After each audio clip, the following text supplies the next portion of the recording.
Hello there, and welcome to the Hammerman for today, November the 26th.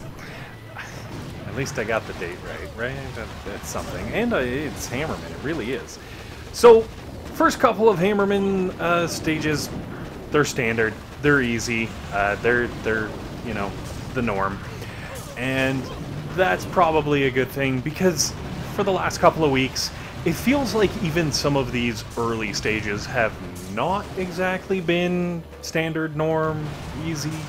To the point where, like, there were stage 5s that were making me go like, whoa, I need a prototype weapon right now or something. This is getting insane. What's going on?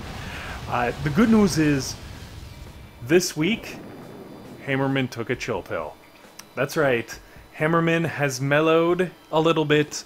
It's not to say that things don't get pretty intense later on, but the first couple of levels, we're back to par for the course. There's a lot less Grens happening this week. It really is kind of impressive, and don't get me wrong, I feel like this is kind of a pain in the butt, because as you can see from my layout right now, I do have my hot pocket like right up at the front, and the reason it's up there is because I kind of have to do a hit and run. I have to get in, like, dump this out as fast as possible. We're in the middle of doing renovations, and I kind of took a pause just to come do this quickly and then back to work. So I threw the hot pocket up there, and I threw a bunch of stuff into that front row, really just in an effort to kind of like goose it past these earlier levels, because we know that they're the easier ones. And honestly, when it gets up to stage 6, which is where, you know, I normally start running into the struggle bus, I got that hot pocket right out. I did not try to kind of push the skill of my defensive layout or the luck or whatever I happen to have working for me today, just because I unfortunately didn't have time. So that's far longer to explain that than really needs to be done. Let's get to it. Very early on, early stages, lots of riflemen and warriors and tanks hidden in behind them, which doesn't seem like that big of a deal, but I tell you, man, like, those tanks in behind a wall of just, like, meat, really, it's a meat wall, like, just a shield, like a bunch of heavies, bunch of riflemen, bunch of anything, keeps those tanks safe from boom cannons and whatnots. They really do some serious damage. That, like, they're slow and it takes a while, but when all your defenses have to very slowly work through that meat shield, it gets kind of nasty. So if you can, maximize the use of your mines this week, because what that's going to do, as you can see right here, and yes, the hot pocket kind of got in the way, but those mines just like fry that rifleman meat shield that protects all of the tanks. And what happens is, by taking out the protective meat shield, it allows you to get at the good stuff, the stuff that's really doing the damage. And don't get me wrong, the riflemen are definitely doing damage, but it's those tanks that sit in behind them that just keep going. You gotta pop them as quickly as possible.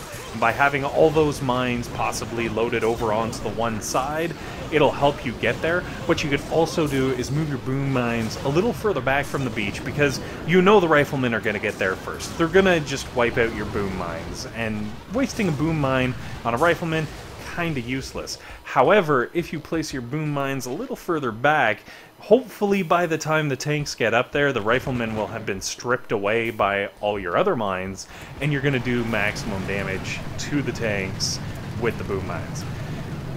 That being said, that's a lot easier said than done, so if you can't do it, just, you know, hopefully either one, your defenses are high enough level you can muscle through and just kind of make it happen, or two, break out the prototypes. Or ice, I guess, if you wanted to go that way. But we're not gonna get into that. Anyway, now it's kind of funny, because I thought this level was a perfect demonstration of why the hot pocket in some ways is better than the microwaver, because yes, it is going to take a lot more damage than the microwaver when you run into things like Riflemen and whatnot, but the ability of the Hot Pocket to dip down when tanks or Grens that are out of range of it are just, they're just on the edge, you can't quite get them. It goes down, they take 3 steps forward, and then you ruin their day. It's just so fantastic to watch the Hot Pocket do work like that.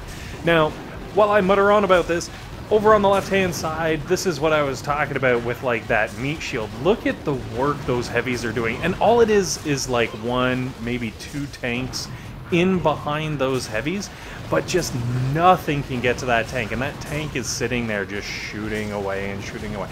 And yes, I understand, you know, the heavies are definitely adding their damage to the mix, but, like, holy smokes, when you got, like, say half a dozen tanks behind all those heavies, you're gonna have a bad day. Now, stage 6, I really lucked out, and Hammerman targeted the Hot Pocket with a Barrage, which anytime you can get that, just take it and love it, because basically you're getting a free barrage. It's almost as if I had a shield out and he was barraging the shield. Now, it's very important to drop the Hot Pocket where I have it dropped. As you can see, everything for the first 2 boatloads lands there. And what this lets you do is just melt those Grens and the meat shields that they normally would have had. After that, if you can take out those first 2 boatloads, you're golden. You're gonna have 0 problems with the remainder of this stage. And don't get me wrong, like, you're gonna still feel some pain, and you're definitely gonna have to put out some effort. But if you can take down those first 2 boats before the 3rd one comes out, you've got the win. Even though, you know, it gets kind of nasty at the end here, but with this kind of layout where you still have machine guns to strip away on the Riflemen and clear it, and then once you're past those Riflemen, you still got the cannons and boom cannons and higher single target damage that isn't currently getting face melted because of stupid Grens. Also, MVP friggin' sniper tower on the left-hand side there. I'm just saying, there are what, 4 or 5 Grens, just kind of slowly whittling it down, and it's just sitting there pecking them off one at a time. Absolutely awesome. Big fan of that sniper tower. Me and him are gonna go out for drinks after the stage is over because, well, that's got to be a pretty good story. Anyways, what's kind of messed up is this one Gren is actually out of range of the sniper tower. I don't even understand how that's possible, but that's okay, because what's more important is over on the other side where the tank's very slowly working its way through the base and ultimately into the cannon. Now, I get that there is a Gren left, and you know what?